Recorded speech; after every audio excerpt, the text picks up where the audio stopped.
Hello, good evening, and thanks for joining us tonight on Ideas Exchange. Next year, by this time, all of us would have been on tenterhooks. Can you imagine the atmosphere, December 6, 2024, 8 p.m.? It would have meant we would have had about 12 hours for the first few Ghanaians to be casting their votes. The anxiety will be high, the uncertainty will be high, and every suspicious move will be tracked by every Ghanaian because everybody is interested in the outcome of the 2024 elections. The stakes are high. NDC wants to win, NPP wants to win, NPP wants to break the 8, NDC wants to kick them out so that they can chase every money that has been stolen. Of course, there are other political parties which are also thinking of contesting this election. For we know the Alan Tramanten's group, and the smaller political parties have confusion among them, and so nobody knows how serious they are towards the 2024 elections. But our conversation tonight is based on a certain statement the Electoral Commission made yesterday. This statement obviously captures the mood today, the fear among people, and most especially as we walk into the 2024 elections. Now, I want to summarize what the EC chair said, and I'll be sharing that on the screen with you so that you read together with me even before I play her tape. And it reads, presently, one of the major challenges we face is that whereas the violence experienced in elections in the early 2000s and the early 90s were birthed out of genuine causes and disagreement. The emphasis is genuine causes and disagreement. What we witness today is a predetermined, well-orchestrated strategy to unleash violence before, during, and after the elections for the sole purpose of undermining the credibility and integrity of elections and denting the image of institutions such as the Electoral Commission, the police, and other security agencies. And this was Jean Mensah, the chair of the Electoral Commission. Now, before I walk you through what is informing this discussion, because it is instructive to hear an independent institution like the Electoral Commission raise this alarm.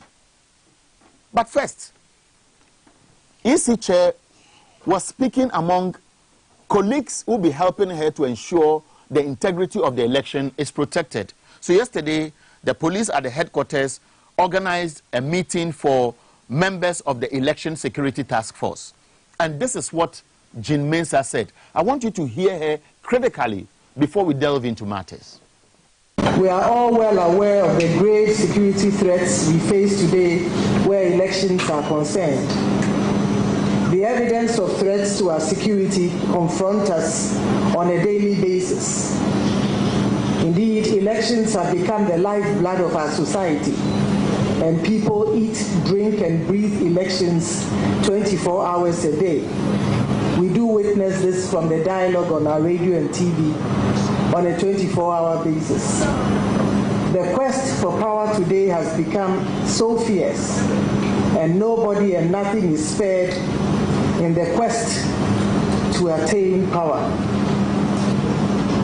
Indeed, in the bid to capture power, our politicians and their supporters use all manner of methods to achieve their goal. In the wake of this, our security and safety are not spared. Today, we witness and experience a targeted approach by sections of our society to cause unrest, destabilize the peace of our dear nation, and threaten lives, all in a bid to control power and the resources that come with it. Based on past experiences, it is now clear that we cannot take any election for granted. Gone are the days when we could take lightly the security arrangements for non-competitive elections, such as the upcoming district assembly election. It is for this reason that we acknowledge the IGP and applaud him and his leadership for taking this initiative now. Distinguished guests, presently one of the major challenges we face is that whereas the unrest and violence experienced in elections in the early 2000s and the early 90s were birthed out of genuine causes and disagreements, what we witness today is a predetermined, well-orchestrated strategy to unleash violence before, during, and after elections for the sole purpose of undermining the credibility and integrity of elections and denting the image of institutions such as the Electoral Commission, the Ghana Police Service, and other security agencies. This is a worrying trend that needs to be addressed, curtailed, and nipped in the bud. And we applaud the IGP and his team for the comprehensive security arrangements put in place during the recent by-elections in Asin North and Kumewu. Indeed, the law and order and the security architecture put in place and the ensuing peace that we enjoyed during both by-elections gives us hope of things to come in the upcoming district level elections and in the 2024 general elections. So that's Jean Adukwe Mensah, the Electoral Commissioner. Now, her choice of words were deliberate because she knew the platform she would be speaking at. Predetermined, well-orchestrated strategy to unleash violence before, during, and after the elections for the sole purpose of undermining the integrity and credibility of the election. So I asked a few questions. Is the EC chair, Jean Mensah, privy to something we do not know? Are there incidents that may have triggered this suspicion? For me, it's yes. Because we've gone through a number of things that have happened in this country over the past few years. And so for me, if you ask me whether there is an integrity crisis, I'll say yes. Because in every election, we have several stakeholders. So you would notice that when we are going into the election, the Electoral Commission, for example, will prepare the people, announce to them what will happen, those who will be involved in the registration processes, and of course, the observers. So I've shared with you some 7 critical people who are key stakeholders of this whole electoral process and protecting the integrity of the ballot. I'll share them with you, and I'll walk to the screen so that while we look at them together, you see them. So we have political parties, we have the EC, we have the security media, local, international observers, we have the courts, and we have the voters. Now, you would notice that when we talk about the political parties, in this particular case, we have the NDC and the MPP. The NDC and the MPP, for example, as we speak, have stakes in this election.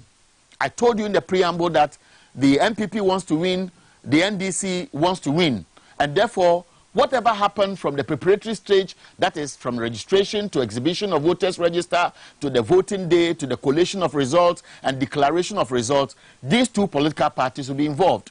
The EC itself has a role to play. For example, just recently, the EC has been bastardized, not because people want to dent the image of the Electoral Commission, but solely because the Electoral Commission and its own demeanor create the suspicion that we have today. Why will the EC go into a limited registration exercise, irrespective of the clarion call, insist on what it wants to do and justify it, swerve the court, and the courts are sitting there, nobody cares? That builds up the integrity process, and that will feed into the suspicions and raise security matters. Then we have the security itself. What actually baffles me is that if you want to look at the security itself, you would notice that for the security itself to give the people the confidence, it will depend on what the security has been doing. What the security has done over the period leaves doubt. For example, in Techiman South, you would notice that people have called on the president falling on deaf ears, called on the National Security Minister, falling on deaf ears, Interior Minister, falling on deaf ears. But at least there was an effort by the National Democratic Congress to officially petition the IGP in the name of George Akufu-Dampare. Till date, we don't know who was involved, even though there's video evidence. And so to what extent will you trust the security in assuring us that anybody can go to sleep and the security can guarantee the protection of the ballot? Just recently in Asen North, we heard of gunshots fired at executives of political parties. I know George Opariado made some complaints. I heard, is it Sami Jemfi or somebody else, also raised concerns about an attack on his vehicle. Till date, we don't know the outcome, if any. There is investigations. Then the other critical stakeholders, if you go back to the screen, you notice that we have the media. How trustworthy is the media? And can the media be trusted to ensure that we protect the ballot? Because as we speak today, the Electoral Commission is stoking some controversy of influencing government to shut down the media or frustrate the media from churning out information that will make people track the electoral processes in December 2024. Then we have the courts, and all of us know your own impression about the courts. We have the local and international observers. We have the voters whose interest will be the ballot that is cast and how it is protected and declared to represent. And then we have the peace and the Christian councils. I ask, are they trustworthy?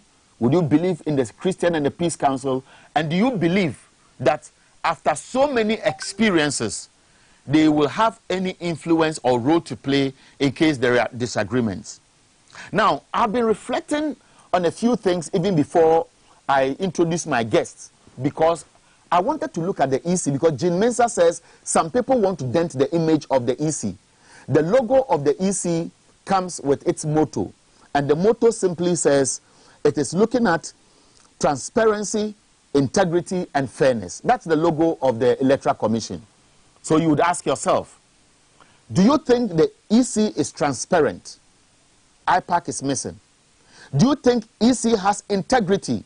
Saul, those at Central Kofi, Lolobi, whatever, 24 hours to an election, they were told not to vote. Till date, they don't have member of parliament.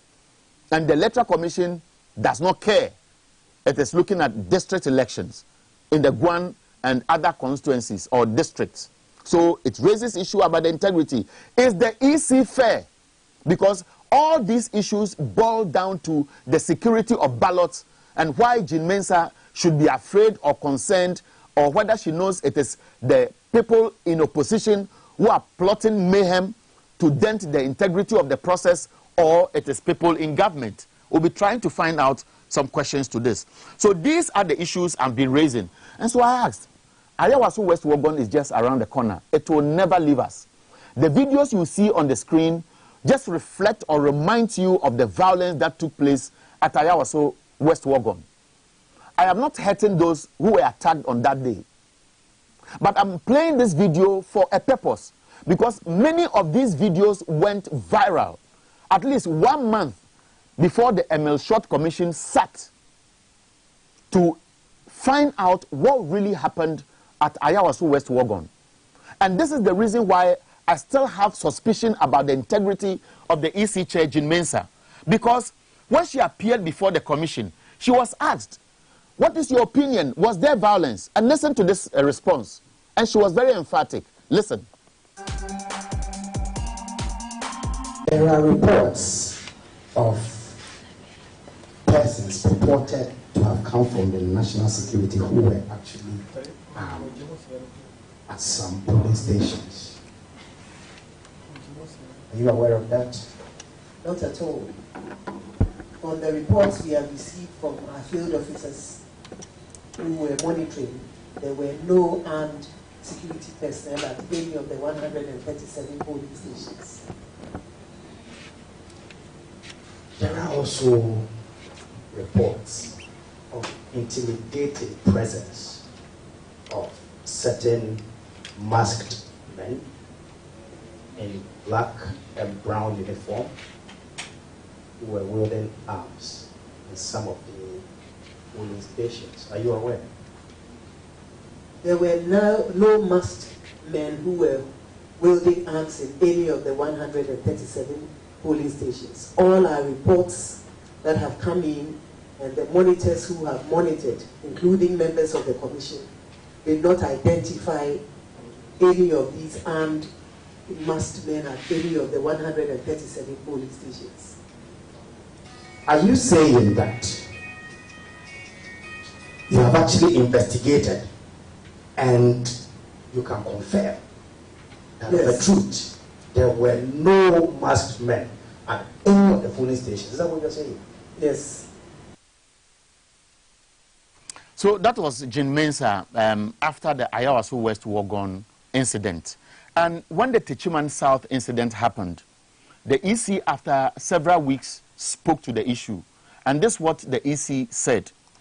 What we witnessed today does not reflect what we understand. And I want to read exactly what the EC chair told the public, the media. And what I'm going to read, it says, I have read the Constitution and security is not part of our core mandate.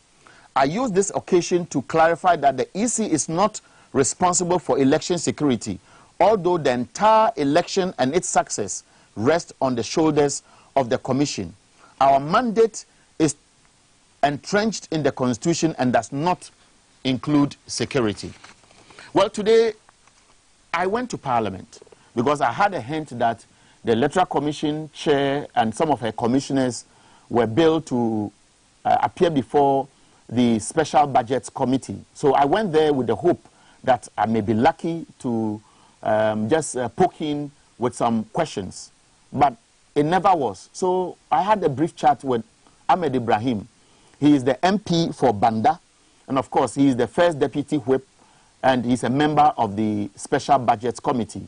Just listen to this brief conversation, just about 15 minutes. And then after that, I will speak to my guest. Dr. Kwesienin is billed to join us on this program. And of course, Richard Kumado would also be speaking to us on this program.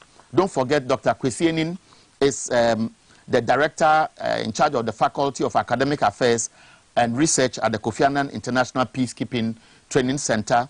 And Richard Kumado is the founder of Independent Election Security Compliance Watchers. But first, my conversation with Ahmed Ibrahim.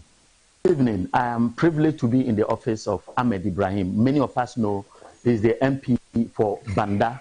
He is the first minority whip and of course also a member of the Special Budgets Committee. My presence here is obviously to follow a few things. Today I was told, or I picked information that the chair of the Electoral Commission will be meeting one of the committees of Parliament. I'm here to follow up on what possibly I can glean from any potential meeting that must have taken place. And again, yesterday the EC made some profound statements, one based on the 2024 elections and the fact that she's afraid some people are planning to foment trouble. And so for somebody who's a key stakeholder of the NDC, very influential, who has been very instrumental in many of the party's campaign electioneering activities, I am here to find out from him his reaction to that one. And so let me go straight to him first. I just spoke about what we heard about a meeting between you and the chair of the Electoral Commission. Honorable, first of all, let me find out, did the EC chair come? What can you share with us? It's unfortunate the EC chair is disrespecting the House of Parliament. Parliament wrote to the EC chair on the 28th of November to appear before Parliament on the 6th of December, which was to be today. Unfortunately, today, as at the time the meeting was about to go on, the EC wrote to Parliament that she was written to on the 28th of November to come to Parliament today. Unfortunately, she cannot make it. So she is pleading with Parliament to reschedule the meeting to Tuesday, the 12th of December. So she is requesting for 6 additional days. Instead of the 6th December, she is requesting for 6 additional days. But I say it's unfortunate because the EC is being supervised by the Special Budget Committee of Parliament. It is the Special Budget Committee that oversight the budget of the EC as a constitutional body. So when your committee is inviting you, we have no time. You chose to go to yesterday to go and organize press conference and press briefing somewhere. Your constitutional mandate to organize elections and to get a budget for the organization of the elections, you are being invited and you are writing with an excuse that you cannot come. This is how she normally does her work. Then in the end, she will end up blaming Parliament that Parliament didn't give a budget A or budget C, and that is why what will happen is happening. It's unfortunate it's happening that way, but that is normally, or that is characteristic of her. So is it the situation of a Parliament that is not able to bite, and for which reason we are witnessing this? For example, during the limited registration exercise, when the controversies started about whether she has to expand it to all the various polling stations to make it easily accessible, this issue about funding or whether she has adequate resources came up. And then we are going into a major election, and it will look as if that same tangent is what we are following. I won't say it is a Parliament that is not able to bite. Parliament normally forces her to come. She cannot do away with Parliament. She definitely would have to come. And she knows the mess she has caused and the way members of Parliament are ready waiting for her. She cannot have ready answers for parliamentarians today, and that is why she is buying time. But no matter how long the time is, she will definitely come, because Parliament will have to sit on her budget. You see, you are referring to the earlier submission by the EC blaming Parliament.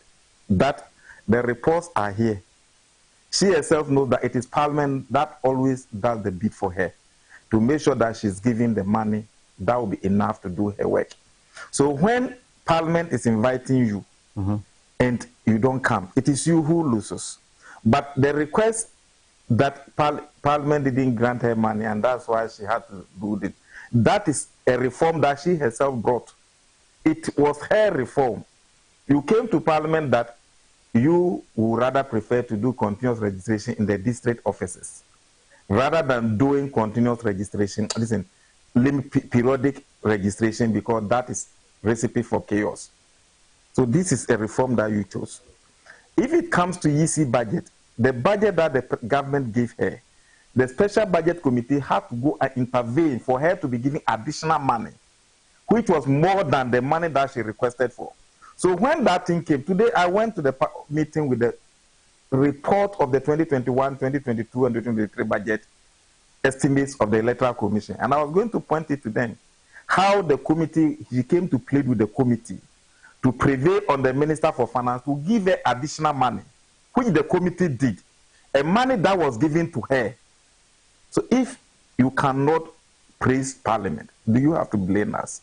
Now, let's look at the most important issue that will be on the table, many will be discussing as we speak.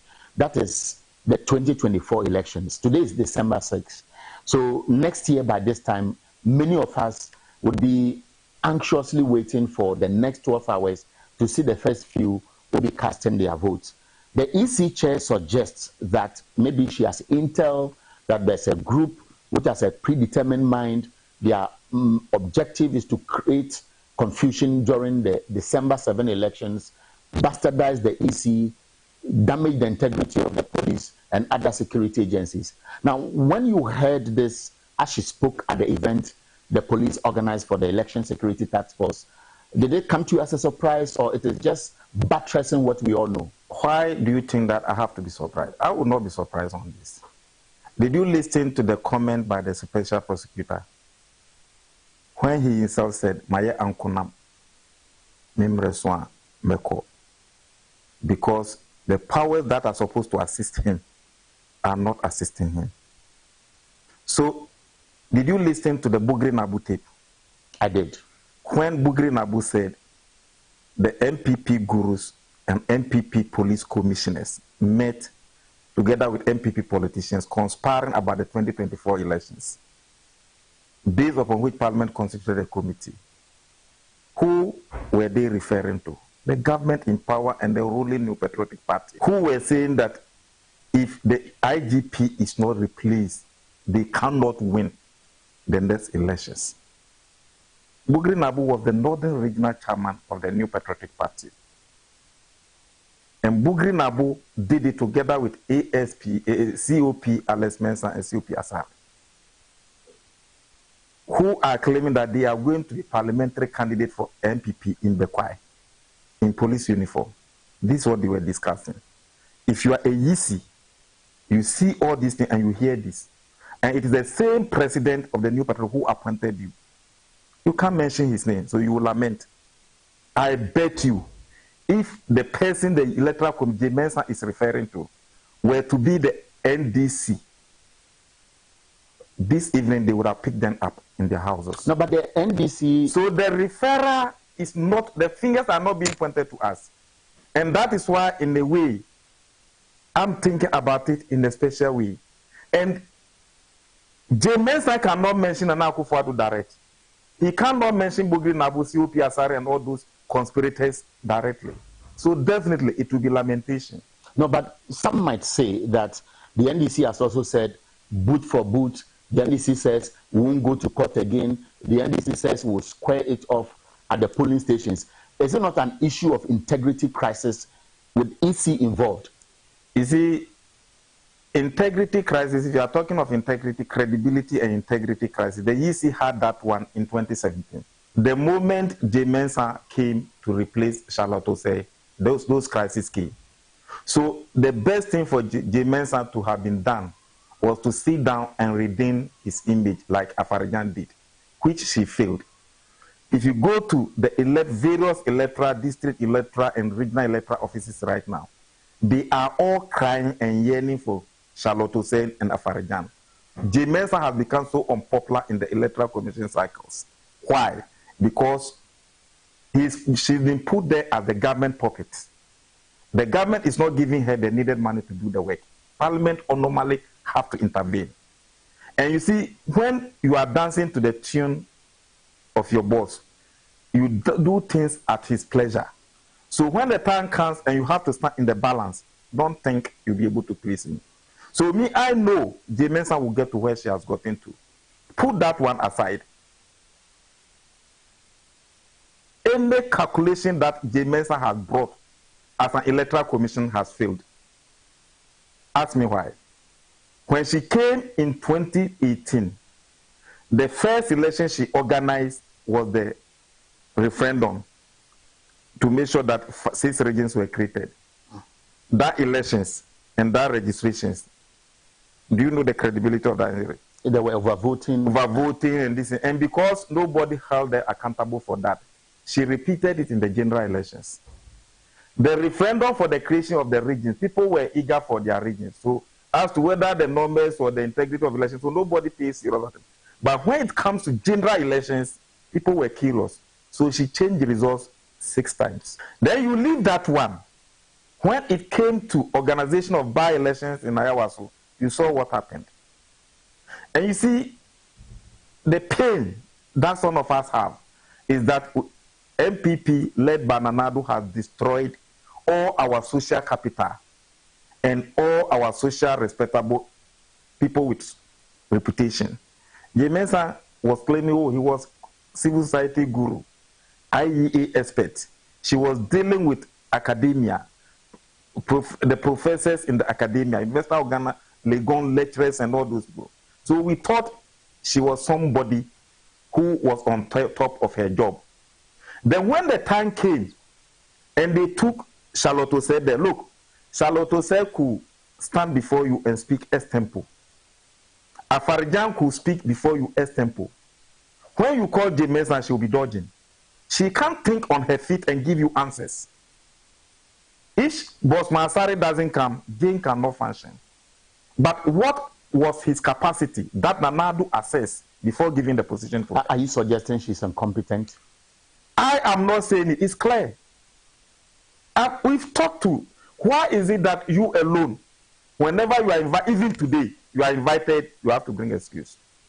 See, various electoral officers will be looking for parliament for engagement. Will be looking for people to question them to give the answers. She is not on top of her job. That one is clear. And I don't know whether Ronaldo put her there to manipulate her. And you see, whether she put you there to manipulate you, you have integrity to protect. How would the international community be looking at you? You will say people look at electoral issues with their naked eyes on TV. Then you come and give counterthing. Ayawasu, when SWAT came there, an incident that happened for the president to constitute a committee of inquiry to investigate. What was the Mensah's earlier response before the committee of inquiry? She came earlier that the elections where there was no incident. It was Ayawasu was incident free. Ayawasu West Wagon. Will you say it was incident free? No. Then you come to the actual elections that happened prior to the registration. You see, once you headed IEA, you have an integrity to protect. Civil society organizations in Ghana, their image is at stake. How J. Mensah will fare is what will make the international community, together with civil society organizations in Ghana, have credibility and trust that there are people in Ghana, when the stakes are high, you can fall on them. Man pain sometimes is my own good friend, Bosman Asari. We were all taught political science in Lagos. We were all taught funding of political parties, electoral commissions, civil society organizations, role of these are political science topics that we were taught in Lagos. But sometimes, when district electoral officers are complaining, I receive a pay. You've cut down their conditions of service. You've restricted their movement. Their vehicle cannot go certain kilometers. Their remunerations and motivations, they are so vulnerable. What is the essence of constitutional independence? Independence of constitutional bodies. Salary and remuneration and motivation are some of the keys. The judicial, when you talk of judicial independence, we say judiciary should be independent because of that. The president should not be able to control their condition of service and vary them to their disadvantage. Go and see the district electoral officers and people who are working in electoral offices. Now, let me ask. So when you come and you juxtapose a combined effect of the activities of the district, the National Electoral Commission, and their impact on the district and regionalism, he has reduced their remuneration, their conditions, everything to their disadvantage, to the extent that people are now even quitting the Electoral Commission job. Now, about 44 of their staff left. Now, Ahmed Mai, let me ask this perhaps final question, because this is a brief conversation. Now, we know that the stakes are high. Just recently, there were two incidents that evolved. A group planning to picket at the office of the former president, NDC members sending the strong signal that they cannot be taken for granted, a court system that has lost its credibility, and of course, the president who has served a strong caution that if anybody dares to challenge the system, they'll be crushed. So obviously, there is every indication that there is a government which is determined to have its way and an opposition which is bent on ensuring that the right things are done. Now, on the back of this perception that the EC chair is creating, that there is a group which wants to bastardize the EC, the police, security agencies, and knowing NDC's position, especially... I'm not cutting you short. Does the EC still have image to protect? And somebody, what image is somebody going to bastardize again? Is there... You see, there are certain tangents you shouldn't go. When it comes to image, is this how we organize our elections? You see, where is IPAC now? Almost all the self-regulatory systems that were put by the previous electoral commissioners to make sure that the system is able to self-regulate itself, to maintain its credibility, have been relegated to the background. And the EC system was respected based on those regulatory measures. They are no more. So neutrality of the EC now is questionable. And you see, Ghana used to be the beacon, the oasis of hope in terms of electoral systems. From South Africa to Morocco, from Cape Verde to Kenya, they were all trained by Afarijan. But now, when J. Mensah came, J. Mensah went to Nigeria and brought Professor Jega, Nigeria Electoral Commission, to come and train her. So now what you are seeing is the Nigeria electoral system. How many times haven't they gone to court? Is this how we used to organize elections in Ghana? How many killings have we ever recorded in our electoral?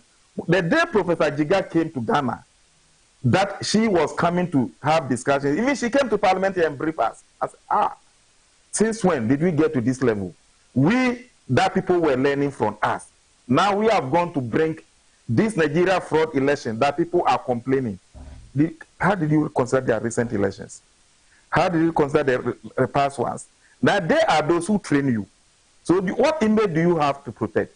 The Afarijans are here. If you want to be neutral, you see, he even went to the extent of organizing the eminent personalities in this country to make sure that after she has created the mess, then they will be made, they will say, oh, they were all part of it. We complained. Nobody listened to us. How many times didn't he change the results? And how many, when she was called to the court, if you organize elections and you yourself, you know your hands are clean, they say, come and defend your result. Was she able to come? To the point that the courts were able to defend her. And I have worried with that. We were not doing the NDC, only the NDC in the house. We all live in the country called Ghana. And it is the So that's the conversation I had with Ahmed Ibrahim. And of course, the last 5 minutes was a summary of much of what you have heard already. Of course, I've told you our conversation will also engage Richard Kumado, founder, Independent Election Security and Compliance Watchers, who will be joining us by phone, and of also making attempts to get in touch with Professor Kwesini, Director, Faculty of Academic Affairs and Research at the Kofi Annan International Peacekeeping Training Center. We'll be taking a short break, by which time Rich Kumado would have joined us, and then we'll continue the second part of our conversation.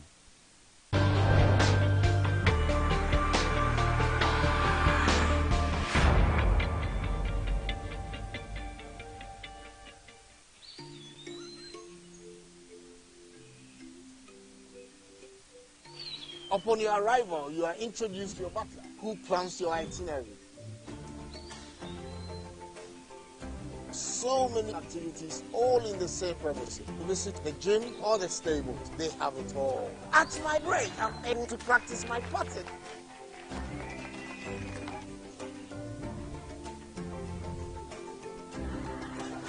They used only electric vehicles here. This creates a serene environment. I'm told it's over 1,000 acres. My cabin here sits on 2 acres with a large terrace space overlooking my private swimming pool. Now this is royalty. They have their own farms, thousands of fruit trees. I can also have my lunch here at the waterfall. Quite a beautiful place you have yourself.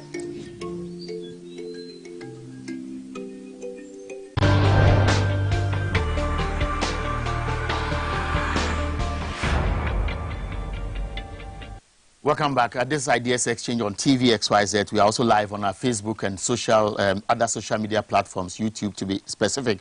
I have some messages. Let me read quick 2 ones before I go to Richard Kumado.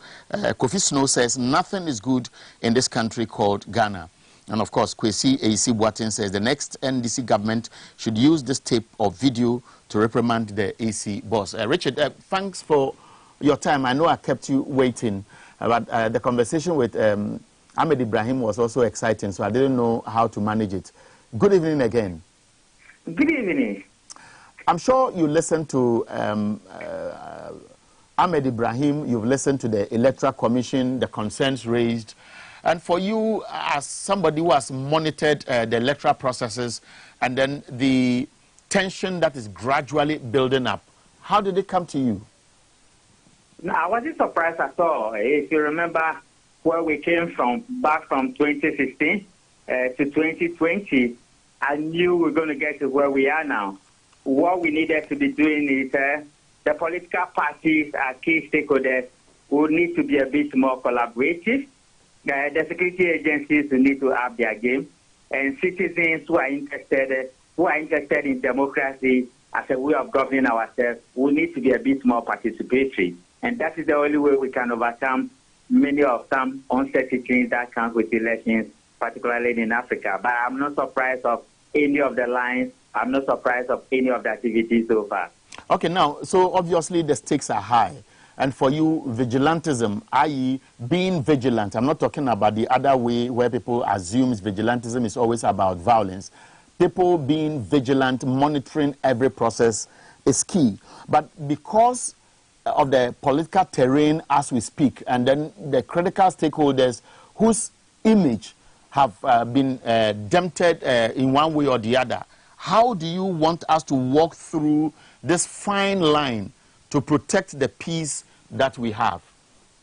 Since elections are governed by law, I would think that the major political parties, particularly the opposition, will use more of legal advocacy to address many of the gray areas and to address some of the key elements that constitute election outcome, whether you agree or you do not agree. One of the things that happen is that maybe people might have forgotten, but if you look at our electoral process, what Papa Farejan and co have done for us is to say that elections are won at the police station, which still stands the same.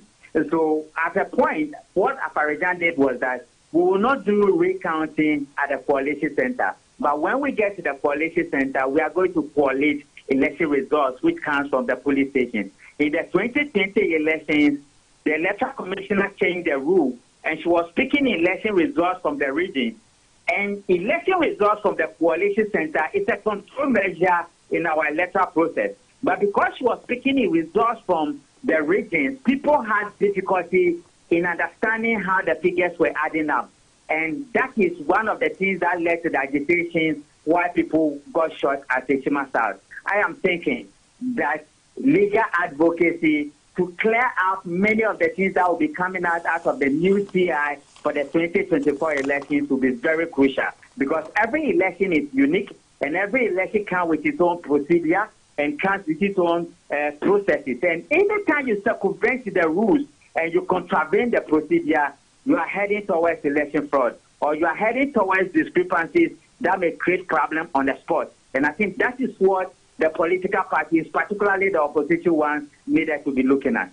Okay, so now let's look at some specifics, because when Jean Mensah addressed her colleagues, let me put it this way, because she was speaking on the platform of the National Election Security Task Force. Her choice of words, predetermined, well-orchestrated strategy to unleash violence before, during, and after the elections. And then she goes ahead to talk about attempts by some individuals or groups to dent the integrity or image of the EC, the police, and other security agencies.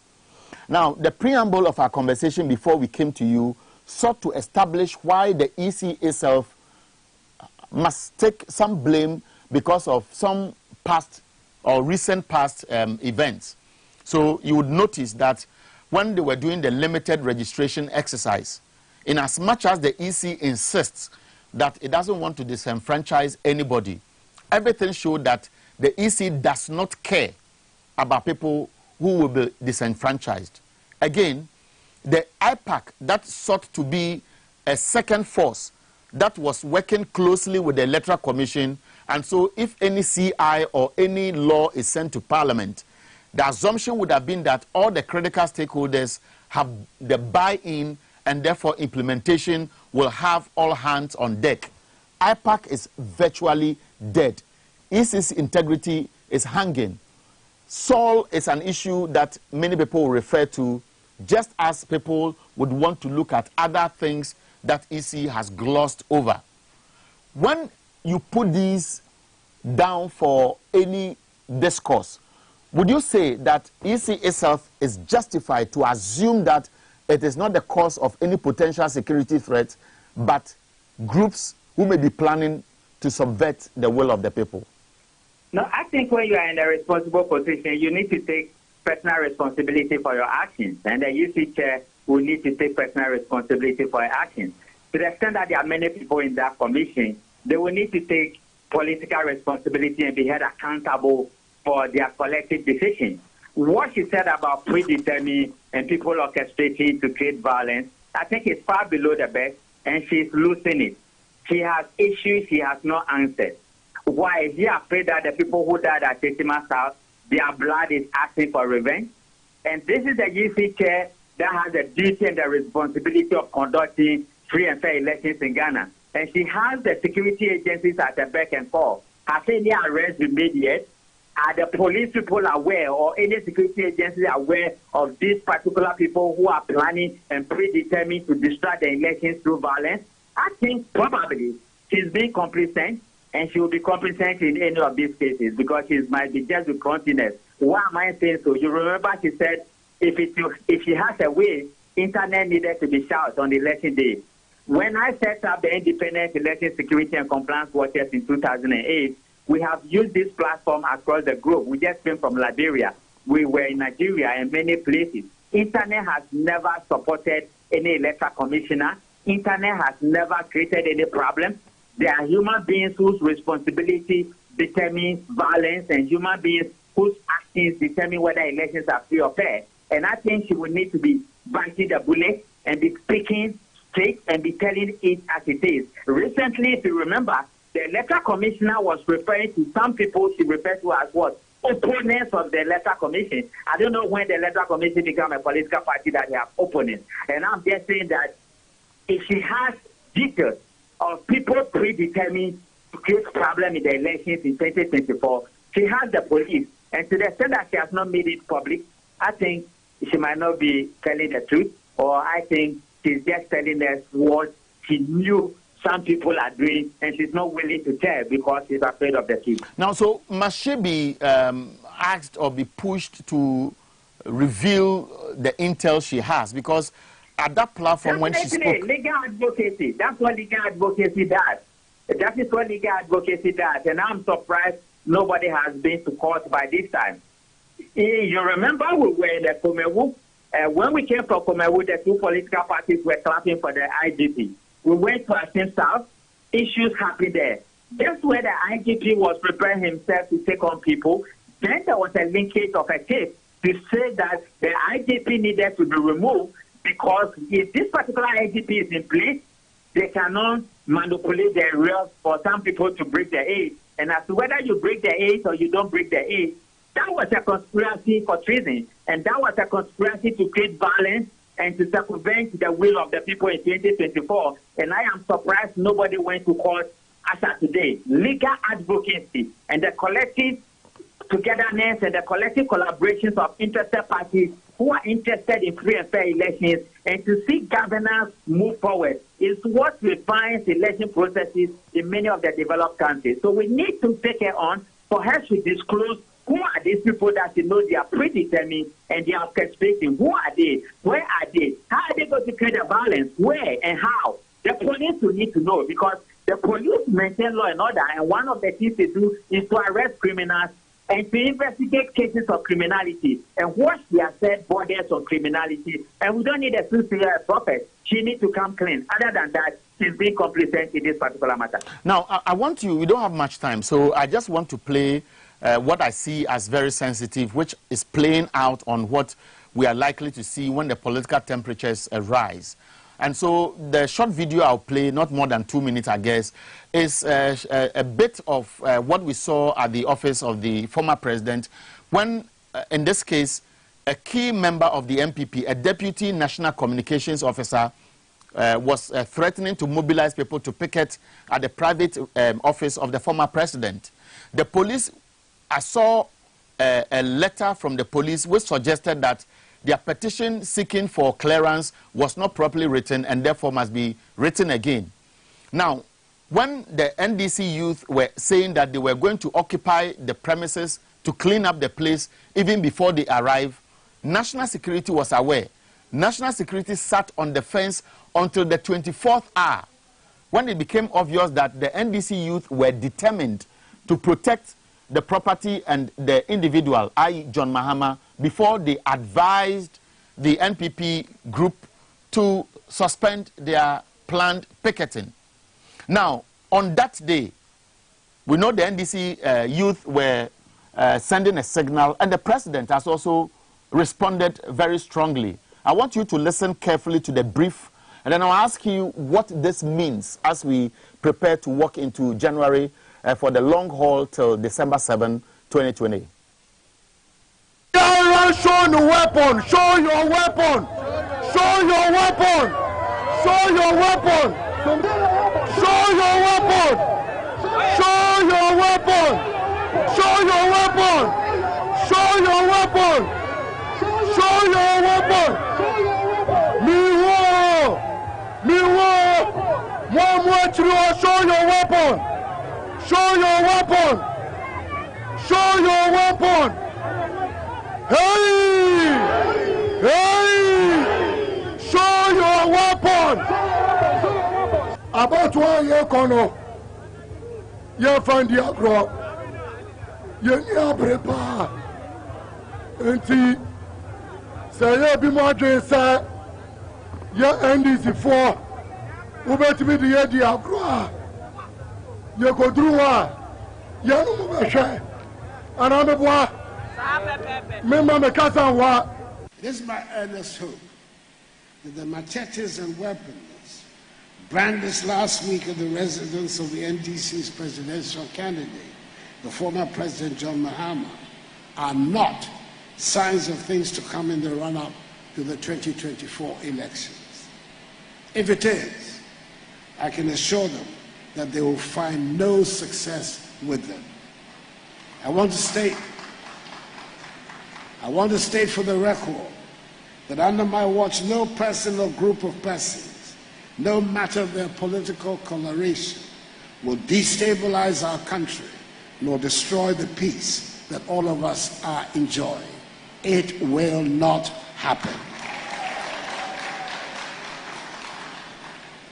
I ask all of you to continue to pray for Ghana's peace and unity, so we can continue to move forward as a united nation, which is a beacon of... So that was President Nana Akufo-Addo, and obviously a charged NDC youth group who feel that the signal has always been that they are timid. NDC has become a weak party, and therefore the grassroots want to wake up and send that strong signal. Now, the president says it will not happen. Ghanaians are praying it will not happen. But it takes two to tango.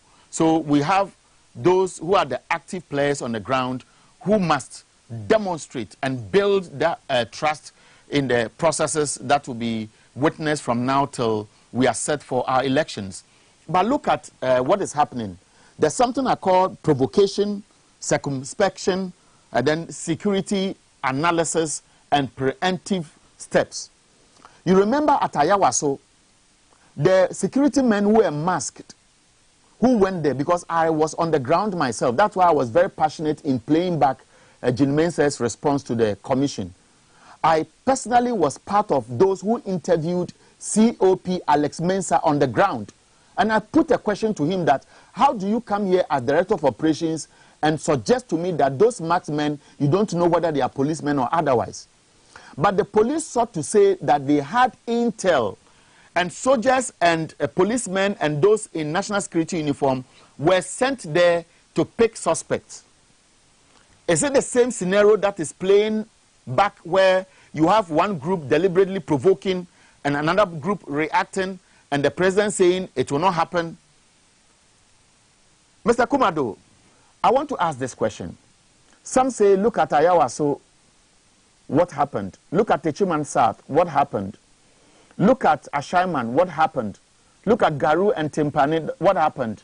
It will look as if a certain people have been recruited into the security agencies and their job is to visit mayhem and nobody will handle them. The video I played and this long scenario I have created, how should we carefully navigate the process to keep Ghana intact? But when it comes to we living in peace as a nation or disintegrated, it's not in the power of the president. We have a state, and there are various stakeholders within the state. It is their actions and inactions that may create problems for us. One of them is election, and one of them is election process. The president did not speak when people were shot at Ichima's house. The president did not speak when that small boy was shot at Jura, who was sent to buy medicine. The president did not speak. We understand 11 people have been killed, shot dead at Nkwanta. The President Mahama is a president of this republic, and is it not within the remit of the law, and is it not within the power of the president that the state protects him, that the police should be there in their numbers, particularly on this particular day? So the failure of the state, it should be what the president should be talking about.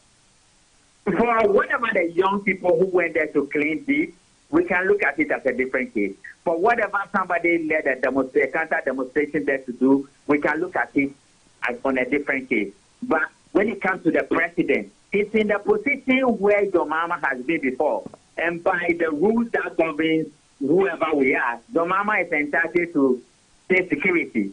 Is it not proper and reasonable and appropriate that on that particular day in question, that more police officers should be dispatched to the place? And so to the extent that the state has failed, it should be a responsibility of the state to correct whatever mess they have created for themselves. But when it comes to violence, nobody is a master of violence. And nobody claims, refuge, and nobody claims power over violence. That is why they said when you see violence, it means that reasoning has failed. And as a people, we should live reasonably among ourselves. And where there are excesses, let's have the courage to deal with it in line with law. But to the extent that the state keeps failing the citizens, and you have NDC people within that sector, they will want to react. And so if they are reacting and we think the way they react with the law, let the law deal with it. But it's not in the power of the president to make a speech in it that whether we break or we stay together, it will not happen. No. When you look at all the countries around it, where there are coup d'etats and where there are military takeovers and there are coup d'etats, it wasn't in the hands of the commander-in-chief of their military or the president to determine that. It was an action which led to a defect, and that defect is as a result of what we are having. And during his term as the ECOWAS chair, he witnessed about 5 coup d'etats. He had no clue how to resolve it. So those are different things. You don't want to go in that line. But I pray that we stay together. Let us be reasonable. Let circumspection work. Let prudence work. And let the right thing be done. Okay, so before you go, my last question. Once upon a time, there was a group called eminent persons, or whatever they call them, who were made up of, which was made up of all the very important people in the world, called Ghana. So the clergy, people, TUC, name them, everybody, including the GGA president, everybody. But in 2020, all the mess that we saw, they never spoke to it until date. They have just gone to sleep. Today, as we speak, we have 2 bodies which are supposed to be very strategic. The Peace Council and the Christian Council, and by extension, the Chief Imam's office. Now, when I listen to the rhetorics, it will suggest as if trust in them or the influence they can bring to bear is gone, if I have to be just blunt. Do we have hope in case we have stalemate in this country? What would you advise to conclude? And that's your last response. But what we need to do is to take destiny into our hands and say that collectively, let's act wisely, and individually, let's bring out our best, and let nobody circumvent the processes. Once you begin to circumvent the processes, you are causing for trouble. And do you know why? In pure security management, in pure election management, non-punishable of election offenses, rationalize bad behavior, and promote antisocial tendencies within the inner perimeters of every election area. And that is what we need to bear in mind, because action and reaction, they are always equal, and they don't ask for the voice or opinion of any prominent person to act. And I think certain people will only speak when NDC is in power. And it is very important that let our conscience judge us, and as leaders, let's take responsibility and let's do what is right, because this is the only country we have for Ghana. Richard Kumado, I wish you some good sleep tonight. I'm so impressed with your contribution. God bless you. And God bless you too. Richard Kumado is the founder, Independent Election Security and Compliance Watchers. Earlier, I had a conversation with Ahmed Ibrahim, his MP for Banda, first Deputy Minority Whip, and a member of the committee who spoke to me about EC's absence, though the Special Budgets Committee was expecting her to come. I'm told on December 12th, she has asked for 7 or 6 more days, and so they expect her to be present before the committee on December 12th.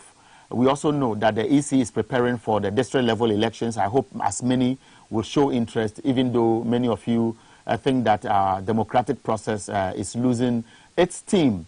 Obviously, we also were supposed to speak to Professor Kwesenin, Director, Faculty of Academic Affairs and Research, Kofi Annan International Peacekeeping Training Center. Unfortunately, we were having difficulty connecting him, and so we apologize, and by extension to him, if he was expecting us to reach him.